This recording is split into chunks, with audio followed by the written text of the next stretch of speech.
Now, hey, Sake and Scrolls podcast here for you once more. It is a podcast in which history systems and their impact on society are explored. I am Sabian Lopez, your host, and today we are plunging into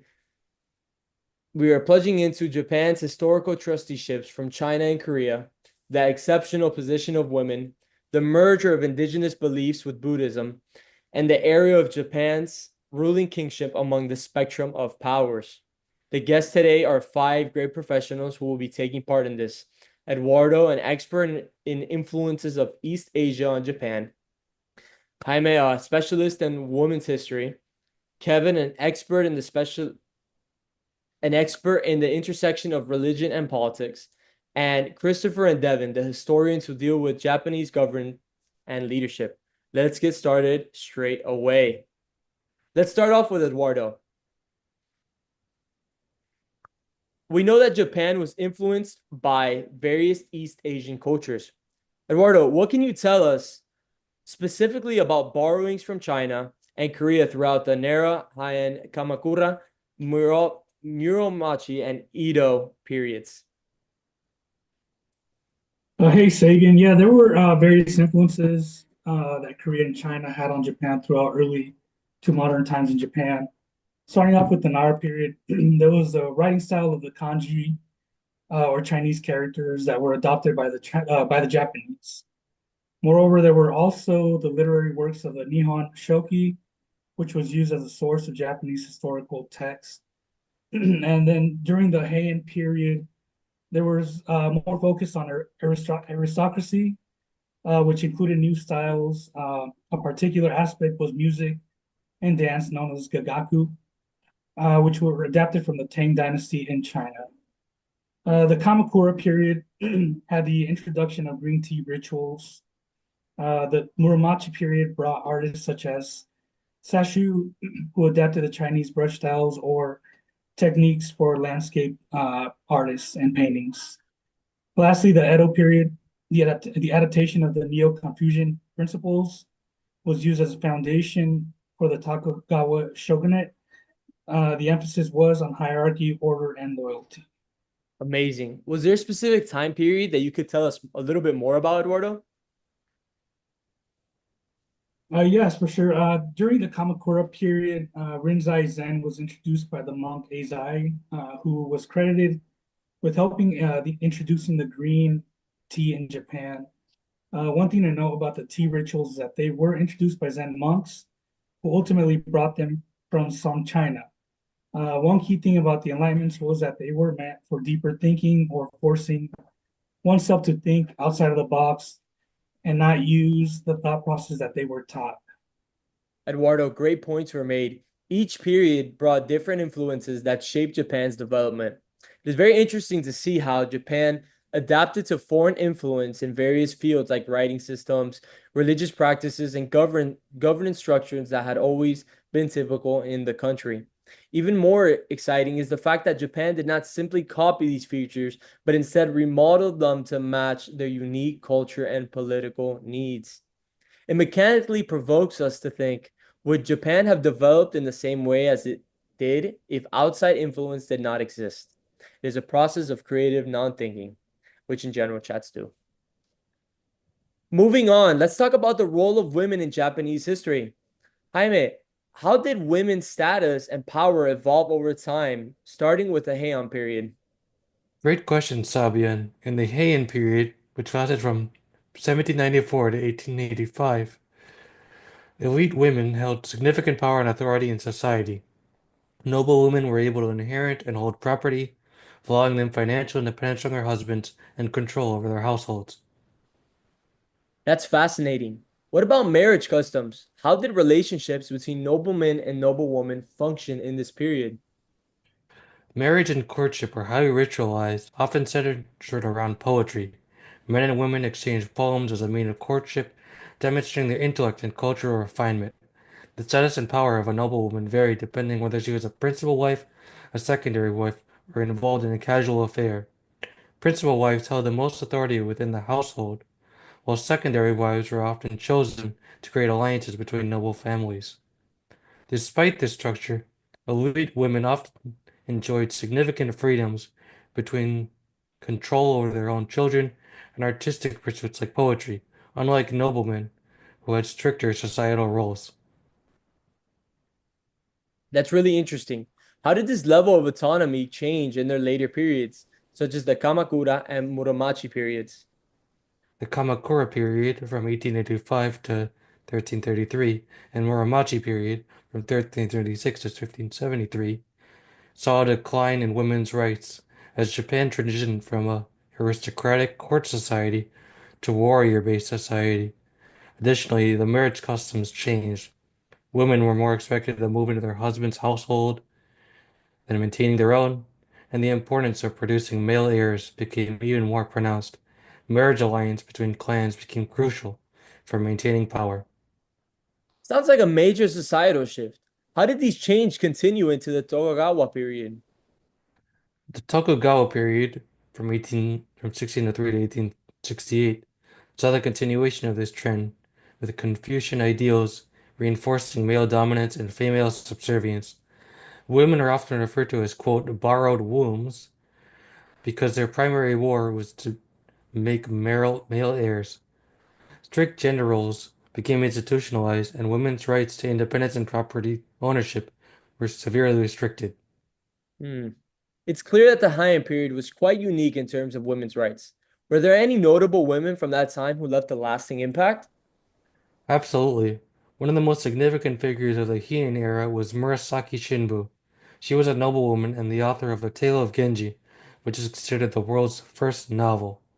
She also kept a diary that provides a valuable window into the life of the Japanese elite during the Heian period and left a major cultural impact at the time and continues to influence modern Japanese literature and media through various different methods. That's incredible. It's amazing how Murasaki Shikibu's work continues to be relevant today. Thank you, Jaime, for that detailed look at the evolution of women's status in Japan. Now, Kevin, I want to shift towards you. Kevin, Buddhism and native beliefs in Japan have had a long history of interaction with politics. Can you give us a detailed account on how they influenced each other? Absolutely, Sabian. To understand the different branches of Buddhism that developed in Japan's history, we need to go back in time for a brief history lesson. Buddhism was officially introduced to Japan in the mid 6th century from the Kingdom of Piect. The kingdom made a offer of introducing Buddhism to Japan by sending the Yamato court a Buddhist statue and scriptures. Along with these gifts was a note basically saying, try it, so to speak. After much debate among the courts, Japan eventually gave up resisting and accepted Buddhism. Wow, that's interesting. What do you think made the Yamato court finally accept Buddhism after so much resistance? Was it purely religious or were there political motivations as well? In simple terms, this new religion is based on following a series of rules called the Four Noble Truths to achieve what is called enlightenment. The first truth states that human life is full of suffering. The second truth states that this suffering is caused by the human desire for material objects. Mhm. The third truth states that one must let go of these desires to achieve enlightenment. And the last truth states how someone can learn to let go of their desires so they can achieve enlightenment. This includes having the right mindset and actions one must possess.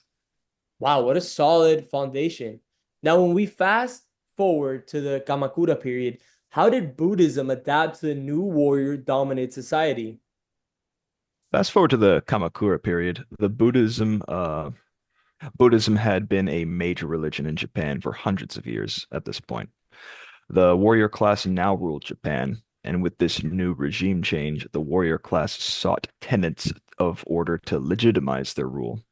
This took the form of Zen Buddhism, as mentioned before, specifically the Rinzai school of Zen Buddhism. Zen Buddhism had a great emphasis on meditation and focus on personal cultivation as opposed to devotion to any one specific deity. This worked in favor of the warrior elites to shift the people's devotion away from a deity and more towards the warrior elite to maintain better control of the populace. That makes sense. Zen Buddhism clearly played a role in reinforcing discipline and control. But what about the common people? Was there an alternative for them? For Zen Buddhism was basically split into two schools of thought. The first, called Rinzai, was created by a monk named Isai, who was also credited as the one who popularized green tea in Japan, as mentioned before. Zen masters taught their students to study stories, dialogues, and phrases that were often contradictory in thought. These were called koan. The purpose of these studies was to abandon rational thinking. Zen masters would often test their students by engaging in question and answer sessions that used unanswerable riddles. Some examples of these riddles are: what is the sound of one hand clapping? Or does a dog have Buddha nature? The purpose of these deep thinking sessions was to understand the world from an enlightened point of view. Hmm. Excellent points. This discussion really highlights how religious practices can both shape and be shaped by social structures. Let's carry these insights forward as we move into our next topic about Japan's ruling powers and how they manage this religion and social dynamics. Now that we've explored Buddhism's role in shaping Japan's social and political landscape, let's take a step back and examine Japan's rulers and their lasting impact. Devin, can you walk us through the major leaders from early to Japan to modern times? Absolutely, Sabian. Japan's leadership history is a fascinating journey of consolidation, war, and transformation. Japan is rich in myth, beauty, and immense history. One of the best ways to understand a nation is by studying its rulers, along with the contributions they left in the history to analyze. Let's start from the very beginning. Who are some of the earliest figures in Japanese leadership? According to legend, Emperor Jimmu, who reigned during the Yamato period, unified Japan under Yamato rule. He was said to be a descendant of the sun goddess Amaterasu. While there are no historical artifacts to confirm his reign, he is accredited with laying the foundation of Japan. Around the same time, in 221 BCE, the Qin dynasty unified China. Another key figure is the Emperor Suning, who reigned from 29 BCE to 20 CE. He's known for putting an end to human sacrifices and burial practices. Later, Queen Himiko, ruling between 183 CE to 248 CE, unified the Yamatai kingdom and was the first recorded ruler of Japan. She even sent an envoy to China to be recognized as Queen of Wa. Wow. Moving forward, how did Japan's rulers shape its early development? For example, Empress Suko, who ruled from 529, the Common Era, to 629, promoted Buddhism and introduced Chinese governance style. She also appointed Prince Shotoko as regent, who later introduced the 17th article constitution. Emperor Kotoko, from 645 to 654, played a significant role in centralizing Japan through the Taiga reforms. During his reign, the Soga clan was overthrown in 645, and Pacheke fell in 660. Later, Emperor Tenmu continued with decentralization, but sponsoring Buddhism and establishing legal structures. In 675, Japan even saw its first ban on meat consumption. The Kamakura period introduced a major shift in governance. Can you explain who were some of these key figures? The most notable figure is Minamoto no Yorimoto, from 1192 to 1199, who established the first Japanese shogunate after defeating the Taira clan at the Battle of Dan no Ura. During the Muromachi period, Ashikaga Takuyi ruled from 1338 to 1358 CE and founded the Muromachi shogunate. Oda Nobunaga in 500, from 1532 to 1582 of the Common Era, was a powerful warlord who unified most of Japan and introduced firearms after contacting the Portuguese in 5043. His successor, Toyotomi Hideyoshi, completed Japan's unification and restricted weapons to the samurai clan. He also led Japan's in the failed invasion of Korea. Wow. Moving on to the Edo period, which saw the consolidation of the Tokugawa shogunate. Who were its key leader? Tokugawa Ieyasu founded the Tokugawa shogunate and secured power after winning the Battle of Sekigahara. During his time, also, he banned Christianity. Success for Tokugawa Iemitsu enforced the closed country policy, cutting off European trade except from the Dutch in 1639. The last Tokugawa shogun, Tokugawa Yoshinobu, saw the collapse of the shogunate as the Meiji Restoration returned to power in 867. Wow, Devin, that's an incredible overview of Japan's leadership. Thank you for that breakdown. Now, Emperor Meiji. oh, I'm sorry. Do you have any more comments, Devin? No, I'm sorry. I apologize. Okay. Well, now moving on. Now let's shift our focus to another important aspect of Japan's historical development, the influence of Chinese accounts and external recognition. Christopher, can you tell us about the first recorded accounts of Japan from Chinese sources? Certainly, Sabian. The first detailed account of Japan was written in 297 CE during the Wei dynasty, from 220 to 265. These records mention Pimiko or Queen Himiko as the ruler of Yamatai. She was officially recognized by the Chinese emperor after sending an embassy, which highlights Japan's early diplomatic ties with China. This also establishes China's position as a major power from which Japan drew significant influence. That's fascinating. Can you help explain what happened after Queen Himiko's reign? After her reign, she was succeeded by Queen Io. The king who followed Io was unable to maintain peace, which underscores the role of strong female leadership in early Japan. Interestingly, Pimiko was omitted from official Yamato records since she was not part of the Yamato lineage, which later succeeded in controlling Japan. Sounds like these early rulers were responsible for both religious and political governance. Can you elaborate on this? Absolutely. Early Japan followed the concept of Matsuri-goto, which meant rulers were responsible for both religious and political rule. Typically, these responsibilities were separate, but in early Japan, rulers, especially female rulers, handled religious matters while the male counterparts handled statecraft. We see this pattern with Empresses Suiko from 554 to 628, Jito from 645 to 703, and Koken from 718 to 770, where women were often senior to men in these matters. I wonder, how did the Yamato rulers further consolidate their power? Emperor Genmei played a pivotal role by commissioning the Nihon Shoki and the Kojiki, which validated Yamato rule and solidified the emperor's authority. These texts also show how the Yamato lineage had the wealth to commission historical records and artwork, further cementing their legitimacy. An interesting point, Christopher. Do you think that Japan continued to adopt Chinese influences in its imperial structure? Yes, Emperor Tenno adopted the Chinese title of emperor Emperor Tenno adopted the Chinese title of emperor over the traditional Japanese term Okimi or O, which meant king. This highlights China's strong influence on Japan's ruling institutions. Later, Emperor Kanmu, who ruled from 736 to 806, was acknowledged by Emperor Akihito as having Korean lineage through his mother, demonstrating that Japan was not entirely isolated, but rather interconnected with other Asian civilizations. Wow. Religion seems to play a major role in governance. How did Buddhism shape imperial politics?